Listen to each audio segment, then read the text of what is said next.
पाठ 8 भारत का भौतिक स्वरूप। हमारे गांव या शहर की जमीन कहीं ऊंची, कहीं नीची, कहीं समतल, कहीं टीले आदि रूपों में दिखाई देती है। मतलब हमारे शहर की भूमि कहीं ऊंची होती है, कहीं नीची होती है, कहीं समतल होती है, कहीं टीले होते हैं आदि रूपों में हमें पृथ्वी दिखाई देती है। यह हमारे क्षेत्र का भौतिक स्वरूप है। इसी प्रकार हमारे देश भारत का भौतिक स्वरूप भी विविधतापूर्ण है। कहीं ऊंचे ऊंचे पर्वत हैं, तो कहीं हरे भरे मैदान हैं, कहीं पठारी भूमि है, तो कहीं मरुस्थलीय भूमि, कहीं तटीय मैदान है, तो कहीं द्वीप समूह। इन विविधताओं के आधार पर भारत के भौतिक स्वरूप को 5 भागों में बांटा गया है। पहला क्या है? उत्तर का पर्वतीय भाग, दूसरा है उत्तर का मैदानी भाग, तीसरा है थार का मरुस्थल, चौथा है दक्षिण का पठारी भाग और पांचवा है समुद्र तटीय मैदान एवं द्वीप समूह। चलिए पहले समझते हैं हिमालय की उत्पत्ति कैसे हुई। आज से करोड़ों वर्ष पूर्व हिमालय पर्वत की जगह पर टेंथीस सागर था। इस विशाल सागर के उत्तर में अंगारा लैंड और दक्षिण में गोंडवाना लैंड नामक 2 भूभाग थे। इन दोनों भूभागों में बहने वाली नदियों का पानी टेंथीस सागर में गिरता था। पानी के साथ बहकर आया मलबा सागर की तलहटी में परत दर परत जमा होता गया। पृथ्वी की आंतरिक हलचल के कारण सागर की तलहटी में जमा हुआ परतदार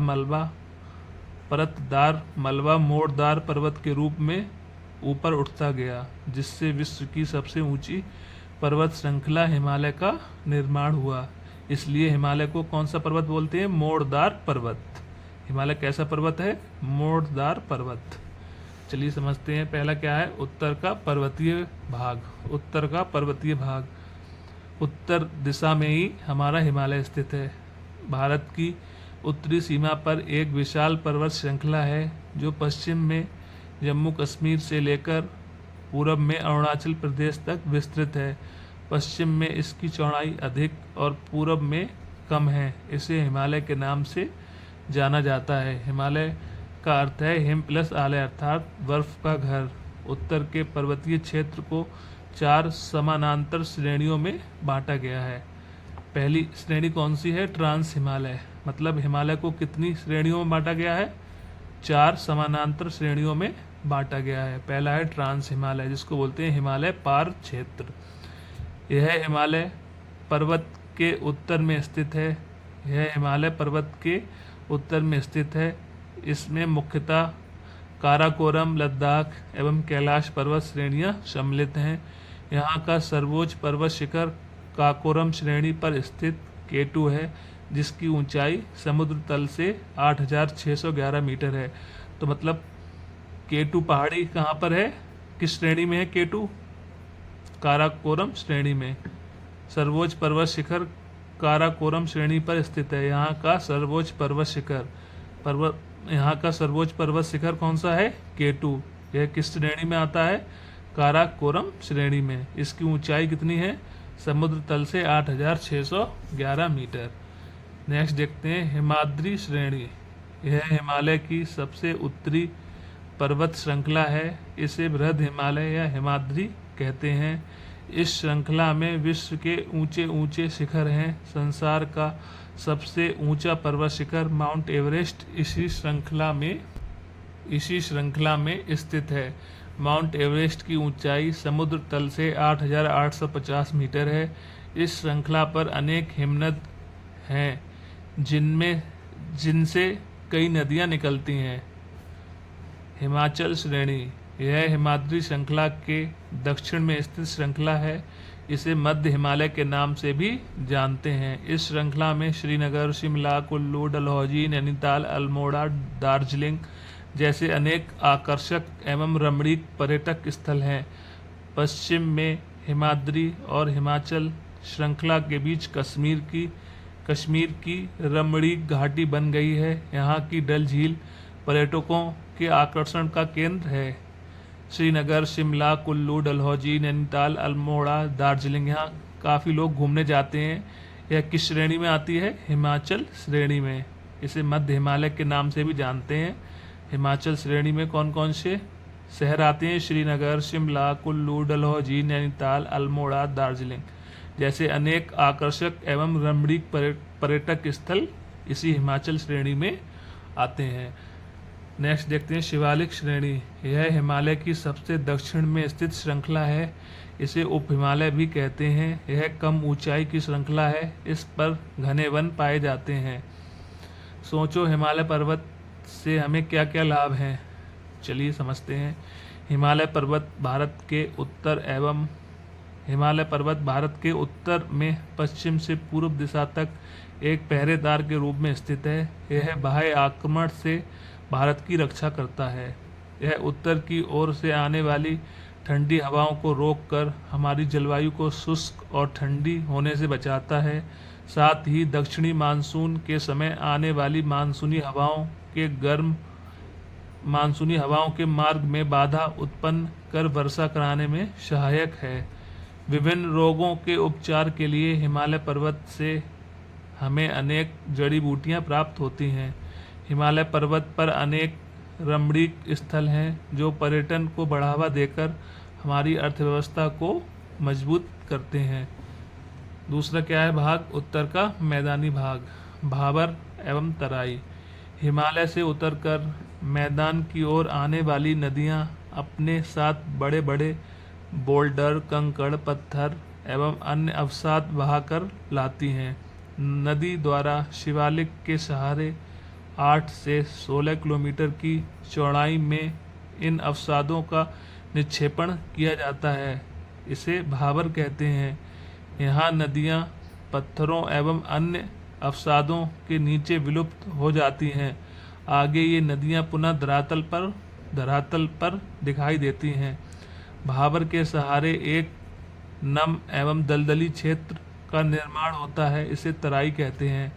भाबर एवं तराई क्षेत्र में जैव विविधता युक्त विस्तृत वन पाए जाते हैं। दुधवा राष्ट्रीय उद्यान इसी क्षेत्र में स्थित है। भाबर एवं तराई का क्षेत्र आगे जाकर भारत के विशाल मैदान में मिल जाता है। हिमालय के दक्षिण में भारत का विशाल मैदानी भाग स्थित है। यह विश्व का सबसे विस्तृत समतल मैदान है जो भारत में लगभग 2400 किलोमीटर लंबाई में फैला है। जलोढ़ मिट्टी क्या होती है? जलोढ़ मिट्टी नदियों के द्वारा लाई गई बहुत महीन उपजाऊ मिट्टी, इसको बोलते हैं जलोढ़ मिट्टी। इसका ढाल पश्चिम से पूर्व की ओर है। यह मैदान सिंधु, गंगा, ब्रह्मपुत्र और इनकी सहायक नदियों के द्वारा लाई गई उपजाऊ जलोढ़ मिट्टी से बना है। हम नदी तंत्र के आधार पर इस मैदानी भाग को 3 हिस्सों में बांट सकते हैं: सिंधु नदी तंत्र, गंगा नदी तंत्र और ब्रह्मपुत्र नदी तंत्र। नदी तंत्र क्या होता है? नदी तंत्र किसी नदी और उसकी सहायक नदियों को नदी तंत्र कहा जाता है। सहायक नदी कौन कौन सी होती हैं? सहायक नदी किसे कहते हैं? एक नदी जो किसी मुख्य नदी में आकर मिलती है और अपने जल को मुख्य नदी में विसर्जित करती है, उसे बोलते हैं सहायक नदी। सिंधु नदी तंत्र, गंगा नदी तंत्र और ब्रह्मपुत्र नदी तंत्र। चलिए समझते हैं सिंधु नदी तंत्र। सिंधु नदी तंत्र की मुख्य नदी सिंधु और सहायक नदियां झेलम, चिनाब, सतलज, रावी, व्यास आदि हैं। यह नदी तंत्र जम्मू कश्मीर, हिमाचल प्रदेश और पंजाब में फैला है। सिंधु नदी का उद्गम स्थल तिब्बत में मानसरोवर झील के निकट है। गंगा नदी तंत्र की मुख्य नदी गंगा और सहायक नदियां यमुना, घाघरा, गंडक, गोमती, कोसी आदि हैं। यह नदी तंत्र उत्तरी मैदान के अधिकांश भाग में फैला है। गंगा नदी का उद्गम स्थल हिमालय में स्थित गंगोत्री हिमनद है। ब्रह्मपुत्र नदी तंत्र की मुख्य नदी ब्रह्मपुत्र और सहायक नदियां लोहित, दिबांग, तिस्ता आदि हैं। यह नदी तंत्र अरुणाचल प्रदेश और असम में विस्तृत है। ब्रह्मपुत्र नदी का उद्गम स्थल तिब्बत में मानसरोवर झील के निकट है। चलिए समझते हैं। सोचिए भारत के मैदानी भागों भारत सोचिए उत्तर के मैदानी भाग का भारत के लिए क्या महत्व है।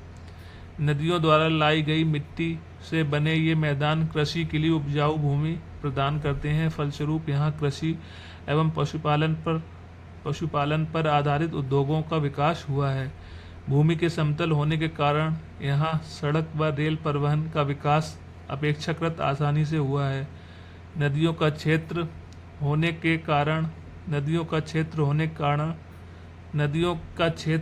के कारण उनमें नहरें निकालकर सिंचाई व जल परिवहन का विकास किया जा सकता है। क्या आप जानते हैं ब्रह्मपुत्र नदी चीन, भारत और बांग्लादेश में बहती है। इसे चीन में शांगपो और बांग्लादेश में मेघना या जमुना नाम से पुकारा जाता है। गंगा नदी को बांग्लादेश में पद्मा नाम से पुकारा जाता है। चलिए आगे समझते हैं। थार का मरुस्थल भारत के पश्चिमी भाग में मरुस्थल स्थित है, जिसे थार का मरुस्थल या भारतीय महामरुस्थल कहते हैं। यह भारत के उत्तरी मैदान के दक्षिण पश्चिम में अरावली पर्वत से लेकर पाकिस्तान की सीमा तक फैला है। यह शुष्क, गर्म तथा रेतीला स्थल है। इसी कारण यहाँ वनस्पति की मात्रा बहुत कम पाई जाती है। यहाँ की मुख्य नदी लूनी है। यहाँ पाई जाने वाली खारे पानी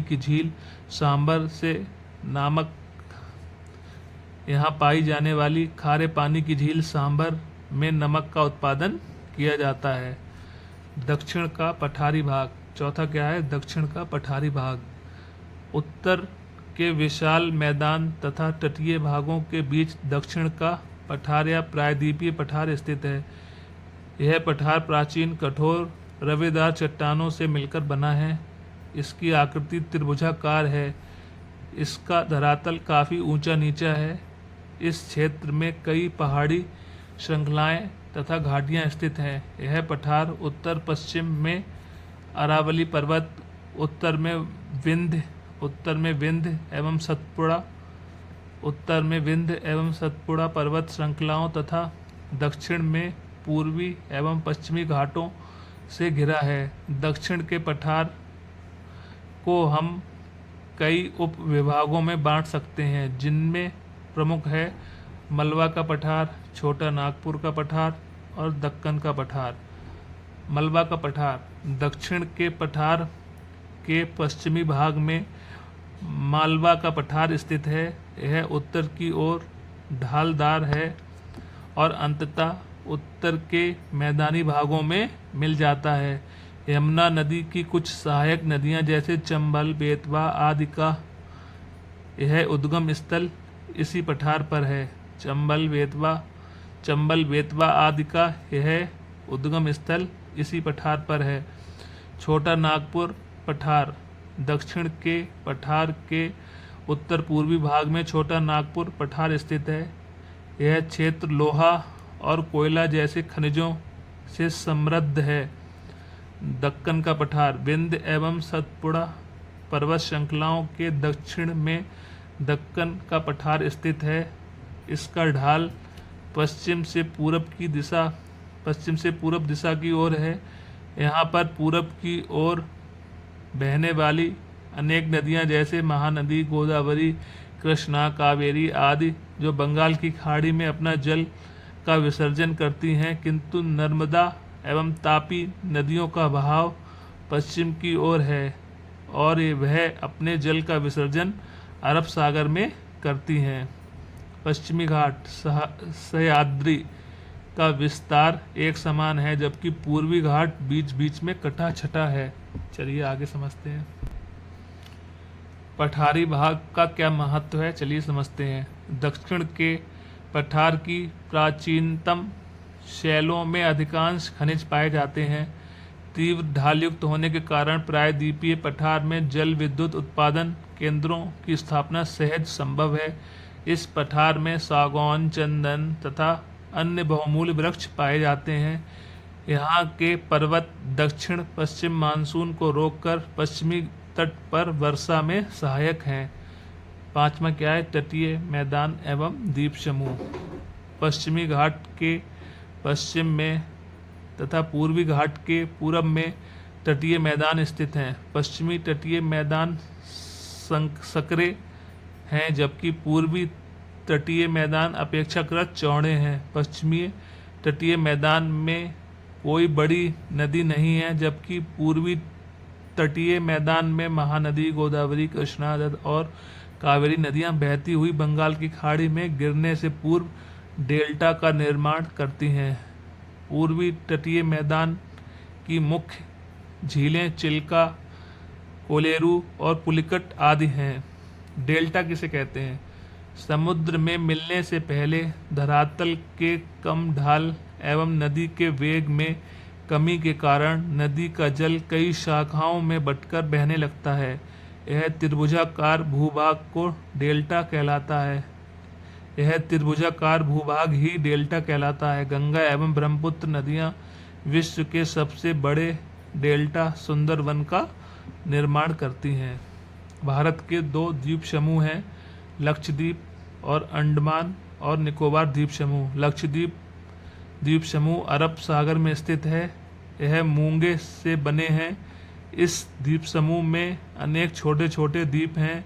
अंडमान और निकोबार द्वीप समूह बंगाल की खाड़ी में स्थित है। इस द्वीप समूह के द्वीप अपेक्षाकृत बड़े हैं। सोचिए, तटीय मैदान एवं द्वीप समूह से क्या लाभ हैं? चलिए समझते हैं। पूर्वी तटीय